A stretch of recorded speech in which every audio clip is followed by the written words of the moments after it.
Hello everyone, in this lecture we'll derive the expression for the potential due to dipole on equatorial line. इससे पहले axial line पर potential electrical potential हम calculate कर चुके हैं. So firstly इसके लिए हम यहाँ पर ये डायग्राम बनाएंगे एंड इसे अच्छे से अंडरस्टैंड करेंगे कि यहाँ पर इक्वेटोरियल लाइन क्या होती है. फर्स्टली ये अंडरस्टैंड करेंगे एंड उस पर इलेक्ट्रिकल पोटेंशियल कैसे कैलकुलेट हो सकता है, राइट. सो डायग्राम बनाएंगे, आफ्टर दैट हम इसकी डेरिवेशन करेंगे और इसका एक्सप्रेशन फाइनल एक्सप्रेशन निकालेंगे. देखो फर्स्टली हम क्या करेंगे, since it is a case of electrical dipole, so हम यहाँ पर एक इलेक्ट्रिकल डायपोल बना देंगे. इलेक्ट्रिकल डायपोल में क्या होता है, यहाँ पर इक्वल एंड ऑपोजिट चार्जेस होते हैं, इक्वल मैग्नीट्यूड के बट ऑपोजिट इन साइन. तो यहाँ पर ये हो गया and this is the center of the dipole जिसे हम O से डिनोट करेंगे. एंड ऑल्सो यहाँ पर इसे ए दे देते हैं डेजिग्नेशन और इसे बी पॉइंट दे देते हैं, राइट. सो बिकॉज ये इक्वेटोरियल लाइन पर एक पॉइंट लेना है, उस पर हमें इलेक्ट्रिकल पोटेंशियल निकालना है. So you should know about the existence of equatorial plane या फिर इक्वेटोरियल लाइन. वो कहाँ होती है, देखो जो इक्वेटोरियल प्लेन या फिर इक्वेटोरियल लाइन होती है वो जो आपका सेंटर है, सेंटर से जो ये डायपोल, अगर आप ये ले लो इलेक्ट्रिकल डायपोल मूवमेंट की डायरेक्शन इधर है, तो वो जो इक्वेटोरियल लाइन होती है वो उसके परपेंडिकुलर होती है और सेंटर से पास करती है. जैसे एक्सियल लाइन क्या थी, जो सेंटर से लाइन पास कर रही है और आपके इलेक्ट्रिकल डायपोल मूवमेंट के पैरेलल है. या फिर आप कह सकते हो कि ये O पॉइंट से एक्सियल लाइन कौन सी थी, जो O पॉइंट से यानी कि सेंटर से जो पास कर रही है, बिल्कुल पास कर रही है और उसके पैरेलल है, वो एक्सियल लाइन थी. बट इक्वेटोरियल लाइन क्या होती है, वो भी सेंटर से ही पास करती है बट वो परपेंडिकुलर मेक करती है, परपेंडिकुलर होती है. तो this is the equatorial line और इस लाइन के पास ही जो प्लेन बनेगा उसको हम इक्वेटोरियल प्लेन कहेंगे. सो इसमें कंफ्यूज नहीं होना है, जब भी इक्वेटोरियल प्लेन कहे या फिर लाइन कहे तो आपको पता होनी चाहिए कि line, any line which is passing through the centre और जो 90 डिग्री बना रही है with the dipole is the equatorial line. So यहाँ पर हमें क्या करना है, हमें लेट करना है एक पॉइंट, उस पर हमें पोटेंशियल निकालना है. सो ऐसे ही हम करेंगे, यहाँ पर हम ले लेंगे, this is the equatorial line जो कि यहाँ से पास कर रही है and it is making an angle 90 degree with the dipole. Now हम क्या करेंगे, यहाँ पर एक पॉइंट ले लेंगे. लेट अस सपोज यहाँ पर हमने एक पॉइंट ले लिया, लेट दिस पॉइंट भी P हम ले लेंगे. इस P पॉइंट पर जो कि इक्वेटोरियल लाइन के ऊपर है, उस पर इस डायपोल की वजह से हमें पोटेंशियल, इलेक्ट्रिकल पोटेंशियल निकालना है. That is our purpose. So हमें पता है जब भी हमें किसी पॉइंट पर इलेक्ट्रिकल पोटेंशियल निकालना होता है due to the dipole, so हम टर्न वाइज टर्न, फर्स्टली हम एक चार्ज की वजह से पोटेंशियल निकालेंगे, फिर हम दूसरे चार्ज की वजह से पोटेंशियल निकालेंगे. सो इसी तरह से इस चार्ज की वजह से अगर आप पोटेंशियल निकालोगे सो आपको उसका डिस्टेंस भी चाहिए, राइट, उसका डिस्टेंस भी चाहिए. तो हम क्या करेंगे, यहाँ से डिस्टेंस के लिए हम ये लाइन यहाँ पर ज्वाइन कर देंगे, राइट. और उसी तरह से प्लस Q का डिस्टेंस भी कैलकुलेट करने के लिए यहाँ से लाइन ज्वाइन कर देंगे इस तरह से. एंड ऑल्सो हम अभी तक जो भी करते आ रहे हैं उसमें हमें पता है कि R हम क्या लेते हैं, आपको पता होगा R क्या लेते हैं. सेंटर से जो आपका डायपोल है, इलेक्ट्रिकल डायपोल, उसके सेंटर से उस P पॉइंट तक का डिस्टेंस, चाहे वो इक्वेटोरियल पे हो, एक्सियल पे हो, चाहे जहाँ पर भी हो, जिस पॉइंट पर आप पोटेंशियल निकालना चाहते हो वहाँ से लेके सेंटर ऑफ द डायपोल तक का डिस्टेंस हमेशा हम R लेते हैं. ये आपको क्लियर होनी चाहिए. सो यहाँ से लेके, सेंटर से लेके वो P पॉइंट तक का डिस्टेंस कितना हो जाएगा, दैट इज योर R. सो हम इस डिस्टेंस को OP को R लिखेंगे, राइट. सो नाउ यहाँ पर एज यूजुअल जैसे हम करते आए हैं अभी तक कि ये जो डिस्टेंस है ये आपका टोटल डिस्टेंस कितना है, लेंथ ऑफ द डायपोल कितनी रहती है हमारी, it is your 2a. And also यहाँ से जो आपके डिस्टेंसेस है, these are A and A, right, these are A and A. And यहाँ पर ये क्या है, ये A है, ये B है और ये P है, राइट. सो मेन है यहाँ पर पोटेंशियल आपका निकालना. ओके, सो हमें ये पता है O सेंटर है, यहाँ पर डायपोल की लेंथ है 2a और आपको यहाँ पर कैलकुलेट करना है. सो हम क्या करेंगे, हम एक एंगल ले लेंगे, right. So let us take an angle. तो यहाँ पर आपका थीटा, अगर ये थीटा एंगल है तो ये भी आपका थीटा एंगल हो जाएगा, राइट.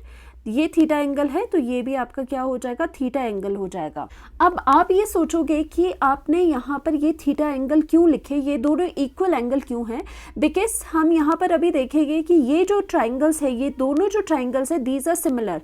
क्यों सिमिलर है? बाय द प्रॉपर्टी, एक तो यहाँ पर दोनों का ही कॉमन जो साइड है वो ये वाली साइड है, this is the common side जो कि दोनों ट्राइंगल में जा रही है। सो एक आपकी जो ये कॉमन साइड है वो आर, दोनों इक्वल है, राइट। दूसरी साइड जो ये है, इसमें भी इस ट्राइंगल में ये वाली लेंथ ए है और ये वाली लेंथ भी ए है। सो ये दोनों साइड्स आपकी इक्वल है, राइट। और उसी के साथ साथ आपका यहाँ पर 90 डिग्री है, ये वाला एंगल भी 90 डिग्री है और ये वाला एंगल भी आपका 90 डिग्री है। So that means side angle side की वजह से ये जो दोनों ट्राइंगल है वो क्या है, वो सिमिलर है। तो ये दोनों ट्राइंगल सिमिलर है तो ऑब्वियसली जो एंगल यहाँ पर होगा वही एंगल यहाँ पर भी होगा। तो इसी वजह से हमने ये एंगल थीटा जो है वो इसके इक्वल कर दिया। ऐसे आप इक्वल नहीं कर सकते हो, बट यहाँ पर बिकॉज ये दोनों जो ट्राइंगल्स है these are similar, that's why we can write same angles on this. Theta and theta same angle यहाँ पर हो जाएंगे। नाउ हम राइट क्या करेंगे, अब हम ज़्यादा इंटरेस्टेड क्या है, ये वाला distance, that means your A P distance निकालने में and your B P distance निकालने में। ऐसे क्यों? बिकॉज माइनस क्यू चार्ज की वजह से जो आपका पी पॉइंट पर पोटेंशियल होगा उसमें आपको ये वाली लेंथ लगने वाली है। सो फर्स्टली यहाँ पर हम ये वाली लेंथ निकाल देते हैं।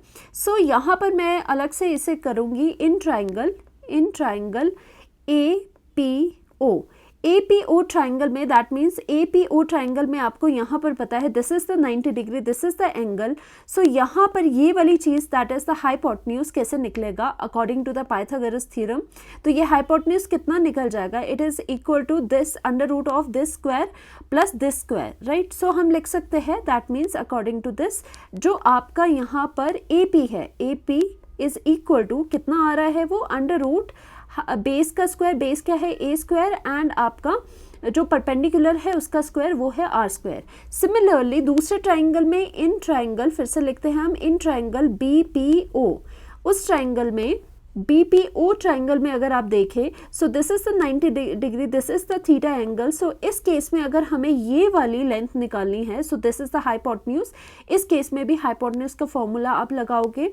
So now what is the formula, तो यहाँ पर आपको यहाँ पर यू कैन हैव, यहाँ पर BP की वैल्यू कितनी आ रही है, BP is equal to under root, फिर से यहाँ पर बेस क्या है, बेस इज A और यहाँ पर perpendicular is your R। So that's why our hypotenuse is coming out to be A square plus R square. So आप देख सकते हो ये दोनों वैल्यू सेम आ रही है। सो हम यहाँ पर इसे इजीली राइट डाउन करते हैं कि यहाँ पर क्या है A square plus R square है ये वैल्यू, और यहाँ पर भी क्या है under root A square plus R square. Now we are all sorted.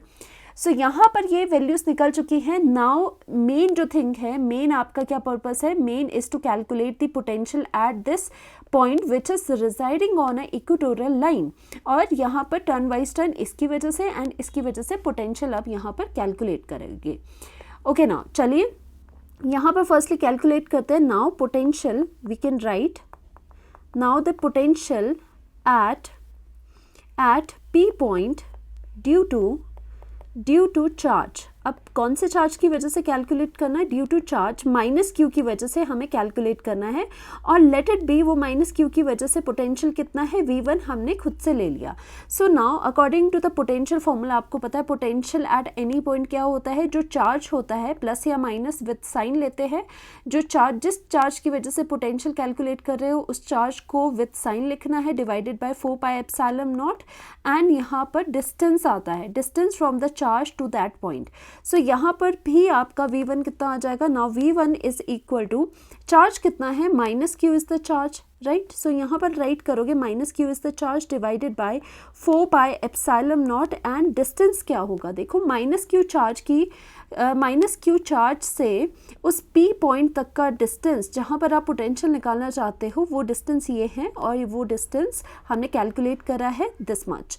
So now we can write it is under root A square plus R square, this is the formula. So हम यहाँ पर write down करते हैं कि ये let us suppose this is your first equation, right. So similarly next में हम क्या करेंगे, नेक्स्ट में we can calculate the potential.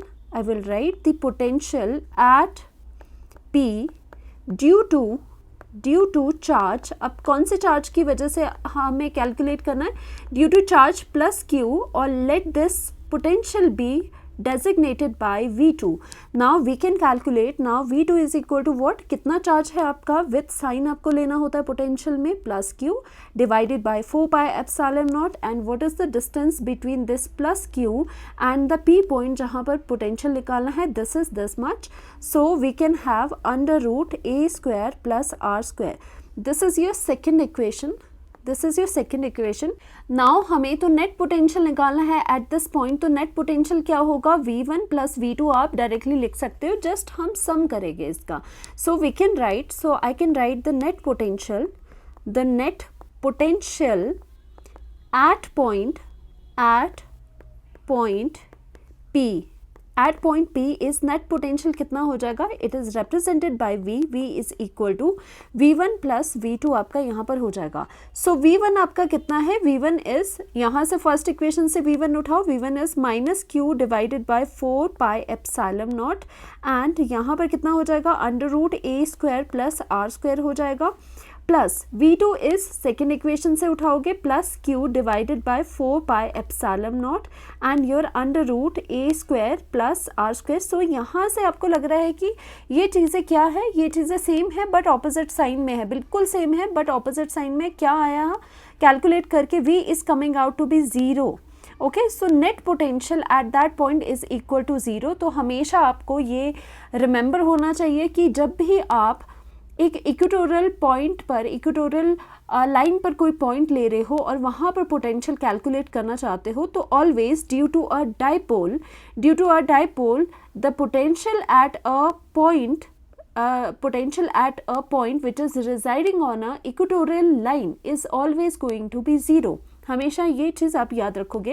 And also remember that कि आपका जो सेंटर ऑफ द डाइपोल होता था, सेंटर ऑफ द डाइपोल पर अगर पोटेंशियल निकालना है तो वो भी 0 है. इसको डायग्राम से समझो, जब आपके पास एक डाइपोल है तो एट द सेंटर भी आपका पोटेंशियल 0 हो जाएगा. इक्वेटोरियल लाइन पर पॉइंट लोगे तब भी आपका पोटेंशियल इक्वल्स टू 0 हो जाएगा. ये आपको इस तरह से ये याद रखनी है बात.